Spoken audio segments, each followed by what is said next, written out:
नमस्कार। यो हो समाचारमा स्वागत छ। म रन्जु अधिकारी। म मेनुका श्रेष्ठ। सुरुमा अहिलेसम्मका प्रमुख समाचार।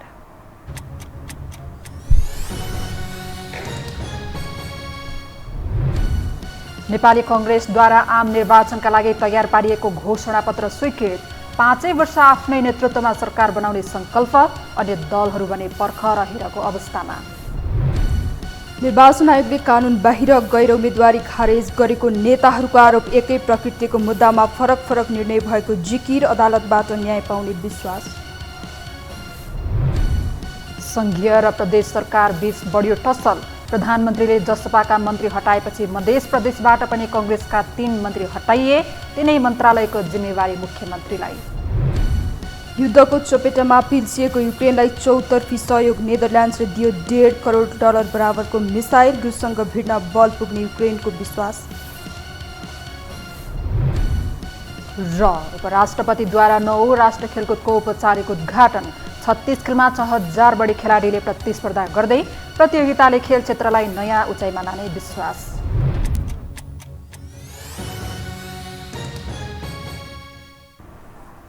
अब समाचार विस्तारमा। नेपाली कांग्रेसले आगामी संसदीय निर्वाचनका लागि तयार पारेको घोषणापत्र केन्द्रीय कार्य सम्पादन समितिबाट पारित गरेको छ। पार्टी कार्यालय स्थानेपामा बसेको बैठकले घोषणापत्र संशोधनसहित पारित गरेको हो। बैठकमा लेखन समितिका संयोजक समेत रहनुभएका महामन्त्री विश्वप्रकाश शर्माले घोषणापत्रको ड्राफ्ट प्रस्तुत गर्न भएको थियो। घोषणापत्रमा विज्ञहरू स्वर्णिम वाग्ले र गोविन्द पोखरेलले व्याख्या गरेपछि नेताहरूले सुझाव राखेका थिए। कांग्रेसले 5 वर्ष आफ्नै नेतृत्वमा सरकार बनाउने घोषणापत्रमा संकल्प समेत लिएको छ। यद्यपि अन्य दलहरू भने अझै पर्ख र हेरको अवस्थामा रहेका छन्। स्थानीय तहको निर्वाचनमा अनेक आकलनपछि नेपाली कांग्रेस पहिलो पार्टी बन्यो। कांग्रेस पहिलो बन्नुमा 5 दलीय गठबन्धनको दरिलो साथ थियो। आगामी मङ्सिर 4 को निर्वाचनमा पनि गठबन्धन कायमै छ। पहिलो बन्ने सपना पालेको एमालेका लागि उत्तिकै चुनौती छ। तथापि कम्युनिस्टमध्ये पहिलो बन्ने दौडमा नेकपा माओवादी र एमाले प्रतिस्पर्धा गरिरहेका छन्। एक रिपोर्ट। नेकपा माओवादी केन्द्रका अध्यक्ष पुष्पकमल दाहाल प्रचण्डलाई हराउने गृह कार्य चलेकै बेला उनी गोर्खा गए। एमालेको केन्द्रीय नेतृत्व नै चितवनमा प्रचण्डलाई हराउने गरी कांग्रेसको बागी टिमलाई सघाउने पुरापुर तयारीमा थियो। तर प्रचण्डको चलाखी चितवनमा चुनौती बढेपछि सेवर सट खोजिरहेका उनले गोर्खा 2 मा गएर आफूलाई सुरक्षित बनाएका छन्। चालबाजीको पटाक्षेप त त्यति बेला भयो जति बेला आफ्ना उम्मेद्वारलाई फिर्ता बोलाएर चितवन 3 मा एमालेले कांग्रेसका बागी दिनेश कोइरालालाई समर्थन गरेको छ। यता प्रचण्डलाई गोर्खामा इन्द्रेको बाउचन्द्रे आए पनि हराउने ठाउँ छैन र उनले पहिलो हुने सपना पालेका छन्। पहिलो यस अर्थमा कि अबको निर्वाचन मार्फत कांग्रेस पहिलो हुनेमा 2 मत कसैको छैन। तर प्रचण्ड कांग्रेसलाई पहिलो स्वीकार्दै आफू कम्युनिस्ट मध्येको पहिलो बन्ने प्रयत्नमा छन्। यद्यपि प्रचण्डका लागि एमाले बाधक बन्ने छ। यसै पनि आफूलाई देशको पहिलो शक्ति आँकिरहेको एमाले दोस्रो हुनै चाहेको छैन। तर 5 दलीय सत्ता गठबन्धनको प्रभाव र नेपाली कांग्रेसले स्थानीय तहको निर्वाचनमा आर्जन गरेको शक्तिकै कारण एमालेको अङ्क गणितमा बदलाव आएको छ। अहिले कांग्रेसलाई तह लगाएर आफू पहिलो हुन सक्ने सम्भावना कम भएको स्वीकार्दै एमाले पनि कम्युनिस्ट मध्येको पहिलो हुने तयारीमा छ। आंशिक गठबन्धन गर्दा 34% जित्यो र पूर्ण गठबन्धनसित एमाले एक्लै भिड्दा 42% जित्यो। एमाले प्रति जुन एमाले गरेका कामहरू, एमाले अगाडि सारेका एजेन्डाहरू, यद्यपि त्यो प्रभावकारी ढङ्गले जनतामा कति गयो गएन, लैजान सकियो सकिएन, त्यो आफ्नो ठाउँमा छ। तर यो चिजले के देखाउँछ त भन्दा हामी यो आउने निर्वाचनमा गठबन्धन कुन हालतमा पुग्छ हेर्दै मात्रै जानुहोस्। स्थानीय तहको निर्वाचनमा 5 दलीय गठबन्धन बीच चुनावी तालमेल हुँदा पनि एमाले टक्करमा पुग्यो। कांग्रेसले 329 पालिका प्रमुख हत्याउँदा एमालेको पुल्टामा 206 पालिका सुरक्षित बनेका छन्। वडाध्यक्षको मतलाई निर्णायक मानेर हेर्दा कांग्रेस र एमाले बीच टक्करपूर्ण टक्राव छ। 39,56,000 कांग्रेस र 38,11,000 मत एमाले पाएको छ। नेकपा माओवादी केन्द्रको मात्र 15 लाख मत छ। यसर्थ एमाले र माओवादी बीचको प्रतिस्पर्धामा गोरु बेचेको साइनो छैन। तथापि इमानदार गठबन्धन बनेको र कङ्ग्रेसीले माओवादीमाथि भोट खनाएको अवस्थामा एमालेको सपनामा पानी छापिन सक्छ। जुनसुकै परिघटनाहरू पनि घट्न सक्दैन भनेर त भन्न नसकिएला हैन। तर अब अहिले चुनावको सङ्घारमा पुगिरहेको अवस्था भएको हुनाले चाहिँ यो अवस्थामा दलहरूले सरकारले राजनीतिक कोर्सको सन्दर्भमा सायद अन्यथा कसैले पनि निर्णय गर्छ भन्ने लाग्दैन। नेपाली कङ्ग्रेससँगको सहयात्रालाई अवसरका रूपमा प्रयोग गर्दै शेखर समूहलाई पनि रिजाउन सके प्रचण्ड धेरै ठाउँमा सफल बन्न सक्छन्, किनकि आफ्नो बढाउने भन्दा पनि एमालेका सिट घटाउने प्रचण्डको तयारी छ। यसका लागि प्रधानमन्त्री समेत रहेका कङ्ग्रेस सभापति देउबाले समेत प्रचण्डलाई साथ दिइरहेका छन्। जस्तो कि एमाले छोडेर स्वतन्त्र उम्मेदवारी दिएका घनश्याम भुसाललाई माओवादी केन्द्रले आफूले पाएको भाग समेत छोडिदिएको छ। अहिले उनी माओवादीको काँध र गठबन्धनको साथमा चुनाव लड्दैछन्। एमालेबाटै विद्रोह गरेर मधेसका 25 स्थानमा स्वतन्त्र उम्मेदवारी हालेका प्रभु शाह समूहलाई पनि प्रचण्डले रिजाइरहेका छन्। प्रभु शाहको क्षेत्रमा माओवादीले उम्मेदवारी झिकेर उनलाई समर्थन गर्ने भएको छ।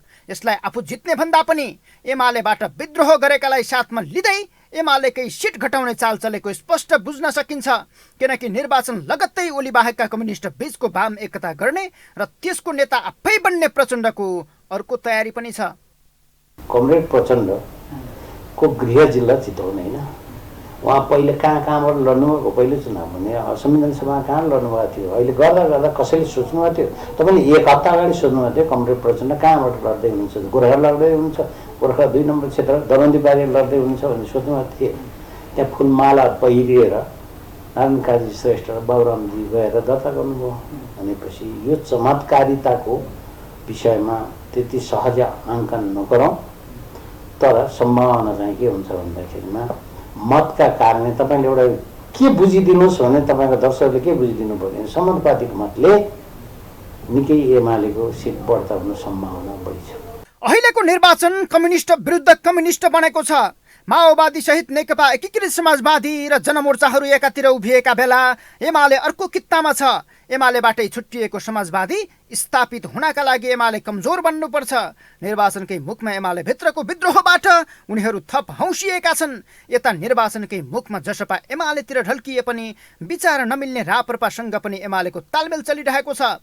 साना दललाई सारथीकै रूपमा प्रयोग गरे पनि मूल युद्ध एमाले माओवादी बीचकै भएकाले मङ्सिर 4 पछि नै कम्युनिस्ट शक्तिको मापन हुने देखिन्छ। यो हो टेलिभिजनका लागि क्यामेरामा सुरज श्रेष्ठका साथमा सन्तोष बेके थापा, काठमाडौँ। संसदीय निर्वाचनमा उम्मेद्वार बनेकाहरूले दाबी विरोध गलत प्रमाणित गर्न नसक्दा आयोगले मनोनयन नै खारेज गरेको छ।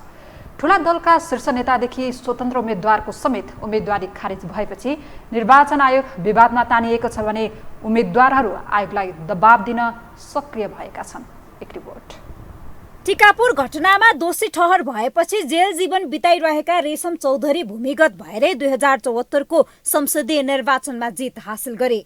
अदालतले उनलाई जेल सजाय सुनाएपछि सांसद पद खारेज भयो। दिल्ली बजार स्थित कारागारमा जन्म कैदको सजाय काटिरहेका चौधरीले पुनः आसन्न निर्वाचनमा प्रतिनिधि सभा सदस्यका लागि उम्मेदवारी पेश गरे, तर उनको उम्मेदवारी खारेज भएको छ। तर यति बेला चर्चा चौधरीको मात्र छैन। उम्मेदवारी खारेज भएपछि रूपन्देही 2 बाट गठबन्धनका साझा उम्मेद्वार राजु गुरुङ एकाएक चर्चामा छन्। एकीकृत समाजवादीको नेता समेत रहेका गुरुङ बैंकिङ कसुरको कालो सूचीमा रहेको भन्दै निर्वाचन अधिकृतको कार्यालयले उनको उम्मेदवारी खारेज गरेसँगै निर्वाचन अधिकृत समेत विवादमा तानिएका छन्। उनको उम्मेदवारी खारेजसँगै एमाले उपाध्यक्ष विष्णु पौडेललाई सहज हुने देखिएको छ। पौडेललाई एकल प्रतिस्पर्धी बनाउन गठबन्धन र स्वतन्त्र उम्मेद्वारहरूको उम्मेदवारी खारेज गरिएको चर्चा छ। निर्वाचन अधिकृत उद्वीर नेपाली राष्ट्रिय सभा अध्यक्ष गणेश प्रसाद तिमल सिन्हाको स्वकीय सचिवको जिम्मेवारीमा रहिसकेको र उनकी पत्नी नेकपा एमालेको तर्फबाट गण्डकी प्रदेशमा सांसद रहिसकेकाले राजनीतिक स्वार्थ बाझिएको आरोप नेताहरूको छ। मैले कसैले दया गरेर ला तल छात्रवृत्ति भनेर मलाई दिएको होइन नि त। म त दिनरात मिहिनेत गरेर त्यसका लागि मिहिनेत गरेर पढेर 7000 जना डाक्टरमा मैले 22 नम्बरमा नाम निकालेर ओपन कोटामा मैले पाएको छात्रवृत्ति हो नि त, होइन र यतिकै कसैले दिएको होइन। र अर्को कुरा भनेको यो भनेको पुरस्कार जस्तै हो, जितिसके पछाडि पुरस्कार दिन्छ, त्यो गरेर त्यस्तै हो। अर्को भनेको चाहिँ महिनावारीको कुरा गर्नुहुन्छ भने त पेन्सन पनि त पाइरहेका छन् मान्छेले। विजय कुमार गच्छदार, गोविन्द राज जोशी, विक्रम पाण्डे, प्रभु शाह, सरिता गिरी सहित विभिन्न आरोपमा मुछिएका चर्चित नेताहरूको उम्मेदवारी खारेजी गर्न रिट परे पनि प्रमाण नपुग्दा उनीहरूको उम्मेदवारी कायम छ। तर उस्तै प्रकृतिका गुरुङको उम्मेदवारी खारेजीको विषय थप चासोपूर्ण बनेको छ। निर्वाचन नियमावली भित्र चाहिँ किटाणका साथ भनिएको छ कस्तो कस्तो भएको मान्छेलाई दिने नदिने भन्ने कुरा छ भने त्यो रिगोरियसली प्रभावकारी तरिकाले लागू हुनुपर्ने हो, गर्न पर्थ्यो, त्यो उहाँले गर्नु भएन। यो नै दण्डहीनताको एउटा नमुना हो र यो के हो त भन्दा शक्तिवालालाई यसो गर्ने र कानुनको कठघरामा सबै समान हुन् भन्ने किसिमको कानुनी राज्यको अभाव हुँदा यो किसिमको चरित्र देखा पर्छ। यसले पद्धतिमा अहिलेको शासन पद्धतिमा नै सङ्घीय लोकतान्त्रिक पद्धतिमा नै प्रश्नवाचक चिन्ह खडा गर्छ र त्यसैले भनिरहेको छु, मैले बारम्बार दोहोऱ्याएर भनिरहेको छु कि हाम्रो निर्वाचन प्रणाली त्रुटिपूर्ण छ। विभिन्न उम्मेद्वारहरूको उम्मेदवारी खारेज भएपछि निर्वाचन आयोगमाथि पनि प्रश्न उठेको छ। निर्वाचन आयोग र अधिकृतहरूको भूमिकालाई लिएर समेत विभिन्न टिका टिप्पणी भइरहेका छन्। तर निर्वाचन अधिकृतले दल वा पार्टी भन्दा पनि कानूनले दिएको क्षेत्र अधिकार प्रयोग गरेर मात्र निर्णय गर्न सक्ने जानकारहरूको दाबी छ। लाखौं कर्मचारी डिप्लोय भएको छ अहिले। लाखौं कर्मचारी एउटा दुईटा त्यस्तो केही हुनसक्छ नि, होइन? हुनसक्छ। त्यस्तो अवस्थामा हामीले चाहिँ नि आम कर्मचारी निर्वाचन अधिकृतहरू यस्तो उस्तो भन्नु सक्दैन। नभइकन गरिदियो त, तपाईँको स्थानीय निकायको निर्वाचन गरिदियो, तपाईँको चाहिँ नि राष्ट्रिय सभाको पहिलाको निर्वाचन गरिदियो, 74को निर्वाचन गरिदियो। कसले गर्यो त? बाहिरबाट विदेशबाट मान्छे त ल्याएको थिएन उहाँले, होइन? यी कर्मचारीहरूले नै सम्पन्न गरेको हो भनेपछि अब त्यसरी दोषारोपण गरेर आफ्नो आफ्नो स्वार्थगत कुराहरू कानीहरू गरेर हिँडेर त के फाइदा छ? संसदीय निर्वाचन आउन अब 37 दिन बाँकी छ। मुलुकमा निर्वाचनको सरगर्मी बढेको छ। गठबन्धन भर्सेस गठबन्धनका कारण पनि चासोपूर्ण बनेको आसन्न संसदीय निर्वाचन उम्मेद्वार खारेजीको विषयलाई लिएर अदालतसम्म पुगेको छ। यसले चुनावी माहौल नै बिथोलिने खतरा बढेको छ। यो हो टेलिभिजनका लागि क्यामेरामा सिर श्रेष्ठका साथमा निम्लेकी शेर्पा, काठमाडौँ। अब बाँकी समाचार। निर्वाचन आयोगले कल सेन्टर सञ्चालनमा ल्याएको छ। आगामी मङ्सिर 4 गते हुने प्रतिनिधि सभा र प्रदेशसभा निर्वाचन सम्बन्धी जिज्ञासा सम्बोधन गर्ने प्रयोजनका लागि सो कल सेन्टरको शुभारम्भ गरिएको हो।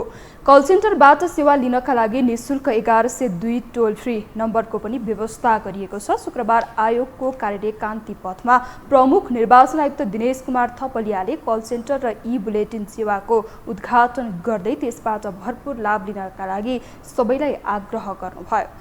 त्यस अवसरमा उहाँले आयोग निर्वाचनलाई स्वच्छ, निष्पक्ष, स्वतन्त्र र भयरहित वातावरणमा सम्पन्न गर्नका लागि आवश्यक तयारीमा केन्द्रित रहेको जानकारी समेत दिनुभयो।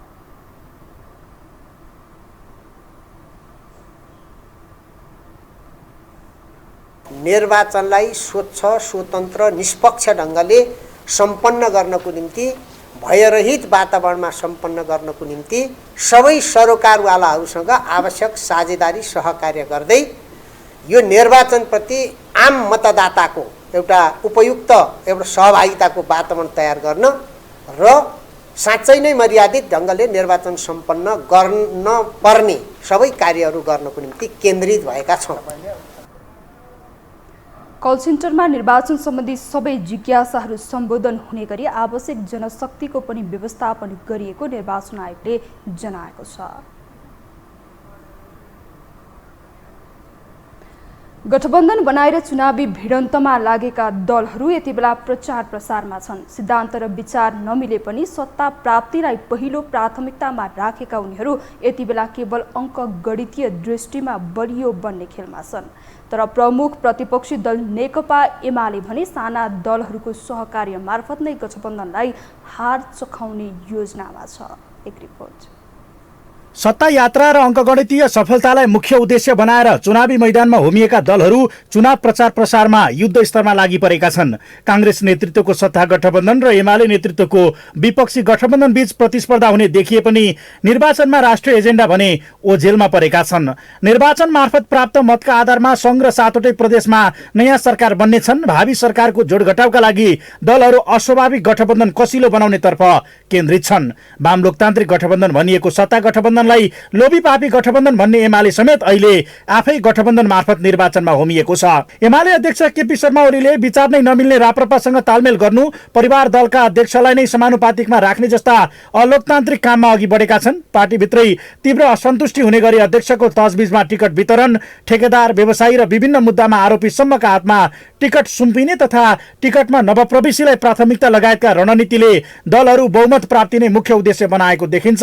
यति मात्र नभएर विपक्षी धारका असन्तुष्टलाई सहयोग गर्ने तथा आफूतिर तान्ने पक्षमा पनि अनवरत रूपमा लागि परेका छन्। अर्कातर्फ उनीहरूले साझा कार्यक्रम तथा अहिलेसम्म घोषणापत्र नल्याउनुले पनि उनीहरू राष्ट्रिय एजेन्डाको साथमा भन्दा अरूलाई गलत देखाएरै चुनाव जित्ने रणनीतिमा रहेको प्रश्न छ। हामी छौँ नि डिबेट गर्ने, त हामीसँग डिबेटमा आए हुन्छ। त्यो फोरमहरू क्रिएट गर्नु केही छैन, तर बोल्दै नबोल्ने संस्थाको सम्बन्धमा सार्वजनिक टिप्पणी त्यही पनि तपाईँहरूको जस्तो मञ्चको प्रयोग गरेर गर्नु लज्जाजनक कुरा हो, असभ्यताको कुरा हो, यो शोभनीय होइन। वास्तवमा भन्ने हो भने त्यस टिप्पणी भन्दा पछि अलिकति डेमोक्रेटिक कल्चर हुन्थ्यो भने प्रधानमन्त्रीले उहाँको राजीनामा मागिसक्नु पर्थ्यो, उहाँले राजीनामा गर्नु पर्थ्यो। त्यस्तो कल्चर हुँदैन। जहाँसम्म नागरिकताको प्रश्न छ, यसमा धेरै राजनीति उहाँहरूलाई नगर्न म सुझाव दिन चाहन्छु। धेरै राजनीति गरिराख्नु भएको छ हरेक फोरम, हरेक मञ्चमा। त्यस्तो राजनीति गरिरहनु पर्दैन। यो फेरि तपाईँहरूसँग आएर किन राजनीति गर्ने? तपाईँहरू गैर आवासीय नेपालीहरूका बिचमा आएर किन राजनीति त्यहाँ फेरि किन पोख्ने? पछिल्लो अवस्था हेर्दा वैकल्पिक र स्वतन्त्र भनिएकाहरू पनि एकजुट छैनन् भने मुद्दामा नभई अङ्ककै लेनदेनमा रातारात दलहरूका समीकरण बदलिएका छन्। अघिल्लो पटक वाम गठबन्धन बनाएका एमाले र माओवादी विचारविहीन गठबन्धन र मोर्चाबन्दीमा चुनाव लड्दैछन् भने अर्को गठबन्धन भन्दा यो फरक किन भन्ने उत्तर समेत उनीहरूसँग छैन। एकातर्फ काङ्ग्रेसको भुइँ चढेर निर्णायक शक्ति हुने सपना बोकेको माओवादी अनि कम्युनिस्टलाई प्रयोग गरेर आगामी यात्रा सुनिश्चित गर्ने दाउमा रहेका काङ्ग्रेस एक ठाउँमा छन्, जहाँ प्रधानमन्त्री तथा सभापति देउवालाई स्थानीय तहकै जस्तो सफलता सङ्घीय चुनावमा हात पार्नुपर्ने बाध्यता छ, जसले विगतमा लागेको अक्षम त्याग हटाउने र आगामी प्रधानमन्त्रीको यात्रा सहज हुने उनको बुझाइ छ, जुन बुझाइको गुलाम सिङ्गो काङ्ग्रेस बनेको छ। एकीकृत समाजवादीलाई फुट प्रमाणित गर्नु छ भने एमालेलाई हार चखाउनु पर्नेछ। 2 सिट बचाउन पाए जनमोर्चालाई आनन्दै हुनेछ भने लोसपालाई जसपा विरुद्ध भिडेर मधेसको मसिहा बन्नु छ।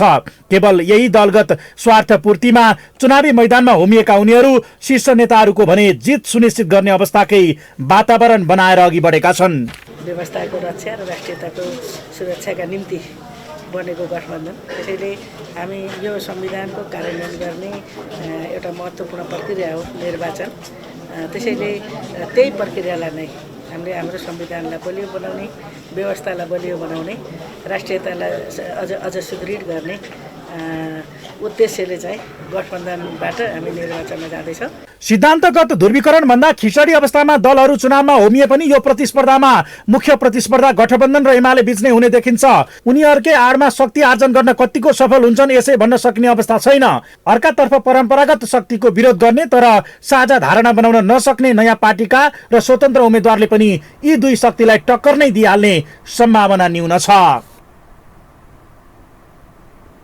नेकपा एमाले स्थायी कमिटी सदस्य प्रभु शाहलाई साधारण सदस्य समेत नरहने गरी निष्कासित गरेको छ। एमाले महासचिव शङ्कर पोखरेलले पार्टी विरोधी गतिविधि गरेको आरोपमा पार्टीको साधारण सदस्य समेत नरहने गरी शाहलाई निष्कासन गर्नु भएको हो। शाहसँगै उपेन्द्र शाह र कुन्दन प्रसाद कुशवाहालाई पनि पार्टीबाट निकालिएको छ। साथै एमाले रौतहट जिल्ला कमिटी विघटन गर्दै मध्य प्रदेशको सह इन्चार्जको जिम्मेवारी उद्धव रेग्मीलाई दिएको छ। यता पार्टी विरुद्ध आक्रामक अभिव्यक्ति दिएका डाक्टर भीम रावलबारे भने एमाले कुनै निर्णय लिएको छैन। हामीसँग समाचार बाँकी नै छन्, अहिलेलाई विश्राम।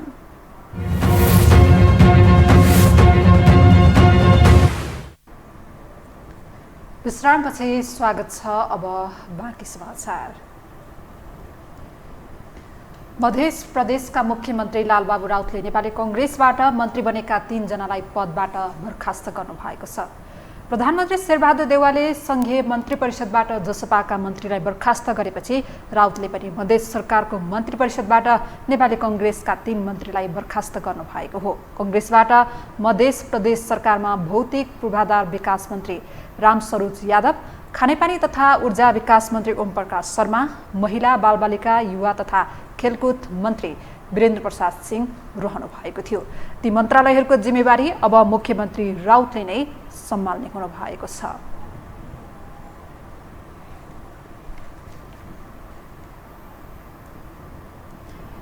पूर्व प्रधानमन्त्री डाक्टर बाबुराम भट्टराईले नेपाली कङ्ग्रेसले अर्थविद डाक्टर स्वर्णिम वाग्लेलाई टिकट नदिएको प्रति असन्तुष्टि जनाउनु भएको छ। आज एसोसिएसन अफ चार्टर्ड अकाउन्टेन्ट्स एक्यानले गरेको दिगो आर्थिक विकास विषयक सम्मेलनमा बोल्दै उहाँले विद्वान व्यक्तिहरूलाई निर्वाचन लड्नबाट वञ्चित गराएर देश विकास हुन नसक्ने बताउनु भएको हो। उहाँले विज्ञहरूलाई देशभन्दा बाहिर पठाएर मुलुकभित्र गरिब निमुखा मात्रै बस्ने हो भने दिगो आर्थिक विकास गर्न समस्या हुने औल्याउनु भयो। उहाँले नेपालमा सबैले आफैलाई ठग्ने अवस्थामा पुगेको बताउनु भयो।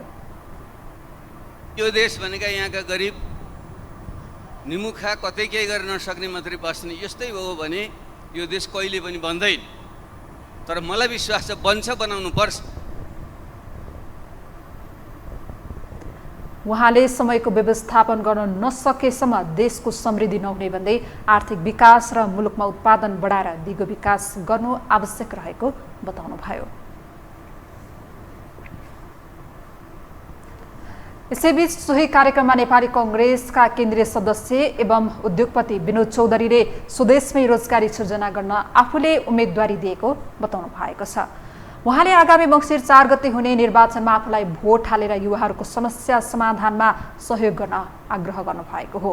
उहाँले अब योजना र भिजन भएका युवाहरू राजनीतिमा आउनुपर्ने बताउनुभयो। चौधरीले मुलुकको दिगो विकास अगाडि बढाउनका लागि पैसा शक्ति केन्द्र प्रयोग गर्न कमी नहुँदा समेत युवाहरूको समस्या परिपूर्तिका लागि आफू राजनीतिमा लागेको बताउनुभयो।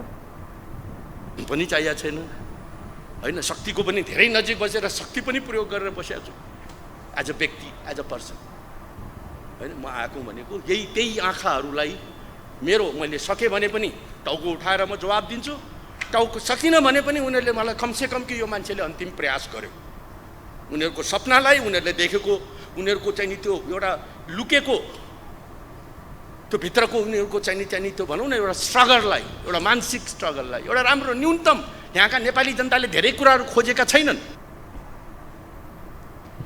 चौधरीले नेपालमा धेरै राजनीतिक परिवर्तन भए पनि देशको अवस्था नबदलिएको भन्दै गुनासो समेत गर्नुभयो।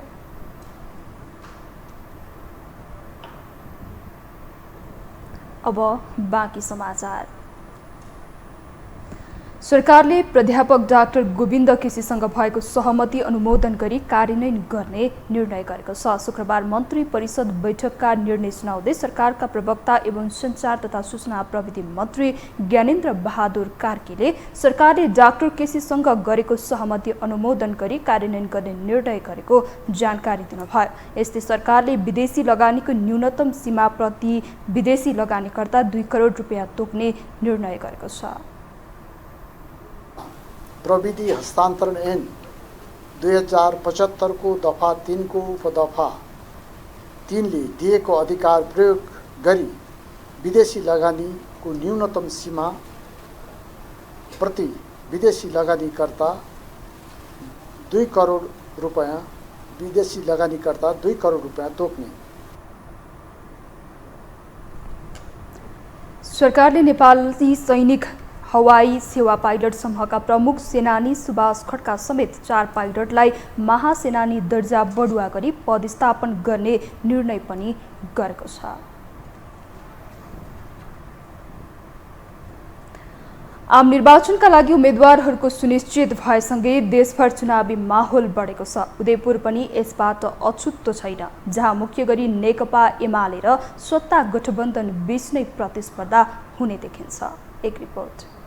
आसन्न मङ्सिर 4 को निर्वाचनमा सत्ता घटक काङ्ग्रेस, माओवादी र विपक्षी एमाले भित्रको अन्तर्कलह टिकट बाँडफाँडसम्म आइपुग्दा छताछुल्लै भयो। एमाले पार्टीका प्रभावशाली नेता भीम रावललाई टिकट नदिँदा त्यही नियति भोगेका घनश्याम भूषालले पार्टी नै छाडे। काङ्ग्रेस भित्रको रडाको पनि सानोतिनो छैन। यसअघि देउवा सरकारमा रक्षा मन्त्री भएका मिनेन्द्र रिजालले यसपटक टिकटबाट हात धुनु पर्यो। माओवादीले पनि पार्टीका प्रभावशाली नेता हरिबोल गजुरेल र बौद्धिक नेता राम कार्कीलाई पत्याएन। एमाले काङ्ग्रेस र माओवादी भित्रको यो बाछिटा जिल्ला तहसम्म पुगेको छ। कतिले पार्टी छोडे भने केहीले अदल बदल गरेका छन्। तर असन्तुलित टिकट वितरण र पार्टी भित्रको कलहले आगामी निर्वाचनमा क्षति हुन सक्ने अनुमान गरिएको छ।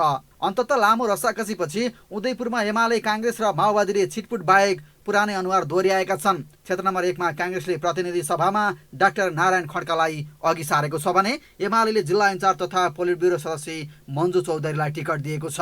खड्का र चौधरी यसअघि पनि 2074 को चुनावमा आम्ने सामने भएका थिए। काङ्ग्रेस नेता खड्कासँगको यसअघिको हारको बदला लिने दाउमा चौधरी चुनावमा हमिदा 3 पटक जितेर ह्याट्रिक गरेका खड्का चौथो पटकका लागि आफ्नो विरासत जोगाउने दाउमा छन्। खड्का अहिले संघीय सरकारका परराष्ट्र मन्त्री हुन् भने चौधरी पूर्व शहरी विकास राज्य मन्त्री हुन्। तत्कालीन समयमा उदयपुरमा 3वटा निर्वाचन क्षेत्र हुँदा 2064 सालदेखि निरन्तर चुनाव जित्दै आएका खड्काका लागि यसपटक भने चौधरी भारी पर्ने छाँट देखिएको छ। पटक पटक सांसद र मन्त्री हुँदा विकासलाई भन्दा आसेपासेलाई पसेका मन्त्री खड्कासँग आफ्नै कार्यकर्ता रुष्ट छन्। सधैँ चुनावताका समयमा पटकै पछि विमानस्थल निर्माणको कुरा उठाउने मन्त्री खड्काले यसपटक पनि यो मुद्दा उठाएका छन्। तमाम विकासका ठुल्ठुलो कामहरू भएका छन्। केही कामहरू अझ पनि हामीले गर्नुपर्ने छ। खास गरी यहाँको यो विमानस्थल अब निर्माण दिन्छ लगायतका बाँध अझै पनि हामीले 7 अरब अझै केही बाँकी छ। यो चाहिँ मोतीगढादेखि लिएर हडिया हुँदै फतेपुर रामपुरको सडक दुई सरकारका बीचमा वार्ता भएर त्यो एजेन्डामा आइसकेको छ। भारत र नेपाल सरकारको बीचमा त्यसलाई पनि हामीले टुङ्ग्याउनु पर्नेछ। 2 पटक मन्त्री भएका खड्काले जनभावना अनुसार काम गरेनन् भन्दै गर्दा उनकी प्रतिद्वन्दी मन्जु चौधरीले चाहिँ धेरै गरिन् भन्ने पटक्कै होइन। अझ रोचक कुरा तत्कालीन समयमा नारायण खड्का शहरी विकास मन्त्री हुँदा मन्जु चौधरी त्यही क्याबिनेटमा राज्य मन्त्री थिइन्। तर जिल्लाले मन्त्री र राज्य मन्त्री पाउँदा पनि विकासको मूल फुट्न सकेन। फेरि यिनै अनुहार अहिले चुनावी प्रतिस्पर्धामा छन्। सदरमुकाम गाईघाटको सभाहाल निर्माणको जस लिने गरेकी चौधरीले पनि जनभावनाको कदर गर्न नसकेको धेरैको गुनासो छ। उनी यो पटक जनताको मन जितेर विगतको कमजोरीलाई सच्याउन चाहन्छन्। जनताको मत धेरै हामी गर्नुपर्ने हुन्छ। जनताको हितमा काम गर्नको लागि जनताले नै मत दिनुपर्ने हुन्छ। त्यसले गर्दाखेरि जनताको मन जितेर अगाडि बढ्नुपर्ने हुन्छ। आजको दौरले व्यवस्थामा हामी जनप्रतिनिधि हुनको लागि सम्पूर्ण जनताको जनमत लिएर हामी जनप्रतिनिधि भएर प्रतिनिधि सभामा जाने प्रावधान गरिरहेको हुँदा हामी यो संविधानमा रहेरै संविधान विधिसम्म हामी प्रतिनिधि सभामा जान चाहेका छौँ। चुनाव जिते भेट नदिने हारे घरबाट ननिस्किने नेताहरूको रवैयाले पनि जनता आजित छन्। तसर्थ 5 वर्षमा हात जोडी नमस्ते गर्ने नेतागणले अरू बेला नमस्कार गर्दा फर्काउनु पर्छ, होइन भने जनताले त्यसको पनि लेखाजोखा मतदान मार्फत गर्नेछन्। विकाससँगै जनताका आवाज मुखारित गर्न यसपटक उदयपुरी जनताले कसलाई म्यान्डेट दिन्छन् त्यो भने मङ्सिर 4 पछि नै थाहा होला। तर यसपटकको भिडन्त रोचक हुनेमा दुई मत छैन।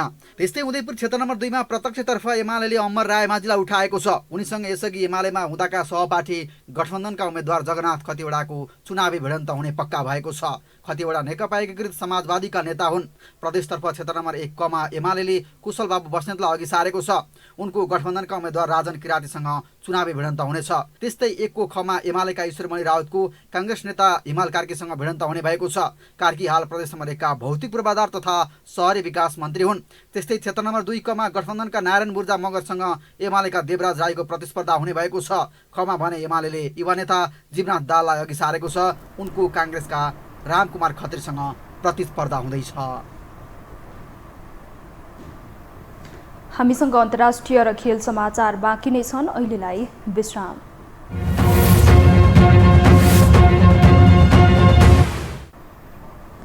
विश्रामपछि पुनः स्वागत छ। अब पालो अन्तर्राष्ट्रिय समाचारको।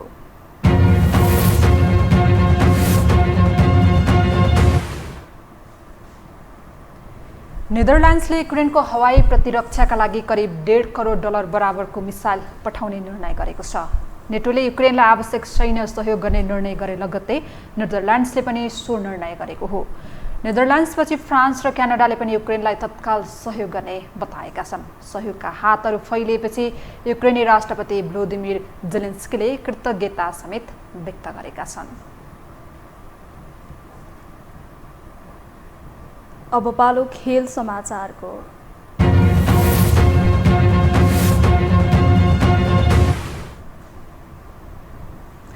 आशंकै आशंका र विवादका बीच आज राष्ट्रिय खेलकुद महोत्सवले औपचारिकता पाएको छ। राष्ट्रपति भण्डारीको अनुपस्थितिमा उपराष्ट्रपतिले उद्घाटन गरेसँगै 9 राष्ट्रिय खेलकुद प्रतियोगिताको औपचारिक सुरुवात भएको हो।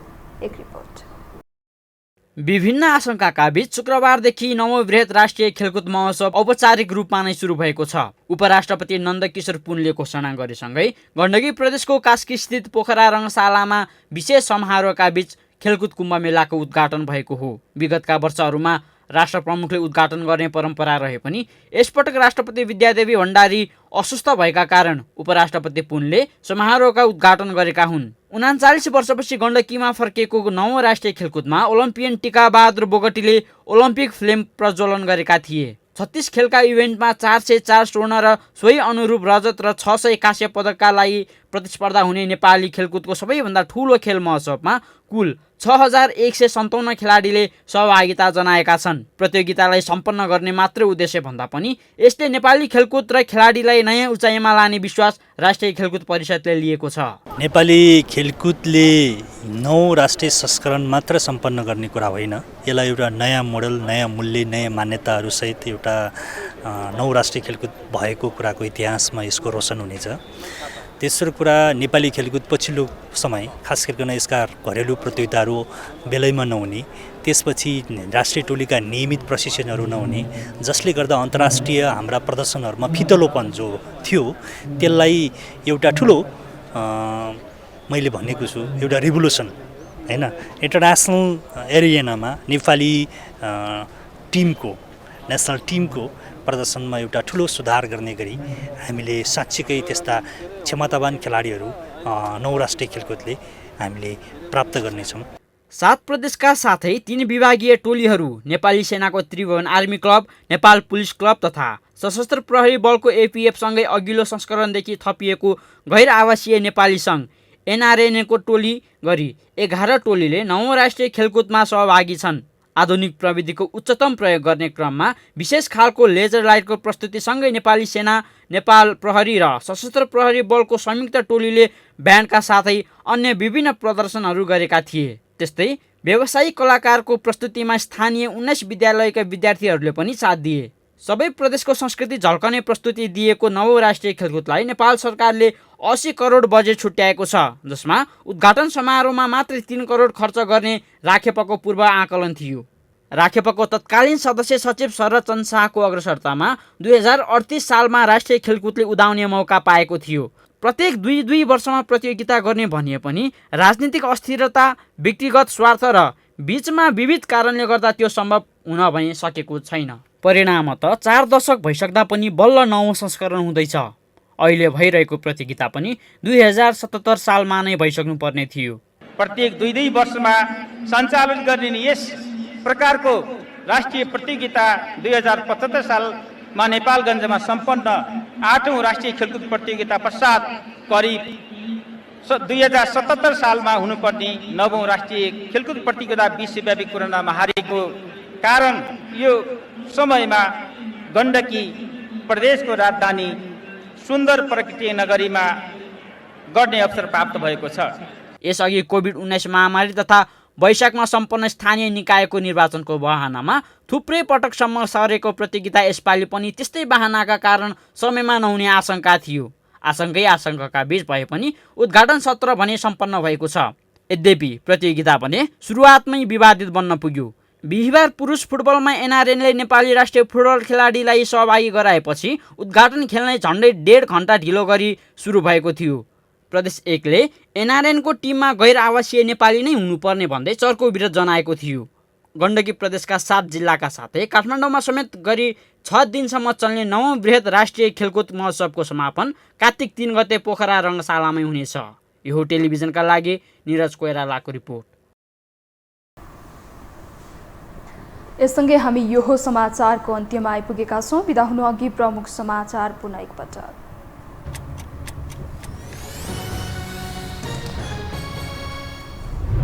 नेपाली कांग्रेसद्वारा आम निर्वाचनका लागि तयार पारिएको घोषणापत्र स्वीकृत 5 वर्ष आफ्नै नेतृत्वमा सरकार बनाउने संकल्प अन्य दलहरू भने पर्खर हेरेको अवस्थामा।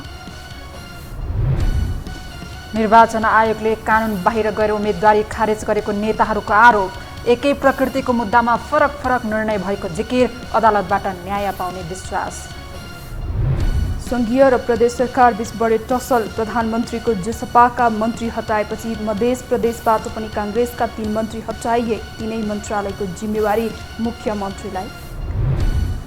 युद्धको चपेटामा पिल्सिएको युक्रेनलाई चौतर्फी सहयोग। नेदरल्यान्ड्सले दियो $1.5 करोड बराबरको मिसाइल। रुससँग भिड्न बल पुग्ने युक्रेनको विश्वास। र उपराष्ट्रपतिद्वारा 9 राष्ट्रिय खेलकुदको औपचारिक उद्घाटन। 36 खेलमा 6000 बढी खेलाडीले प्रतिस्पर्धा गर्दै प्रतियोगिताले खेल क्षेत्रलाई नयाँ उचाइमा लाने विश्वास।